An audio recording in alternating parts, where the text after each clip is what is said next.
Un tailleur et un forgeron voyageaient ensemble. Un soir, comme le soleil venait de se coucher derrière les montagnes, ils pénétrèrent à l'intérieur d'une vaste forêt. Tandis qu'ils marchaient au travers des arbres majestueux, ils entendirent de loin le bruit d'une musique qui devenait plus claire à mesure qu'ils approchaient. C'était un son extraordinaire mais si charmant qu'ils oublièrent toute leur fatigue pour se diriger à grands pas de ce côté. La lune était déjà levée et là, ils virent une clairière et une foule de petits hommes et de petites femmes qui dansaient en rond d'un air joyeux, en se tenant par la main. C'était à n'en point douter des gnomes, des farfadets, des lutins, enfin bref, des personnages de cette forêt qui semblaient être magiques.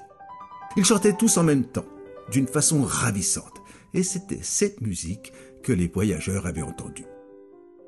Au milieu se tenait un vieillard, un peu plus grand que les autres, vêtu d'une robe de couleur bariolée et portant une barbe blanche qui lui descendait sur la poitrine.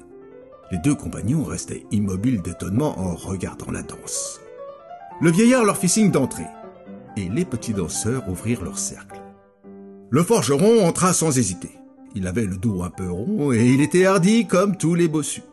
Le tailleur, lui, eut d'abord un peu peur et se tint en arrière, mais quand il vit que tout se passait si gaiement, il prit courage et entra aussi. Aussitôt, le cercle se referma et les petits êtres se remirent à chanter et à danser en faisant des bonds prodigieux.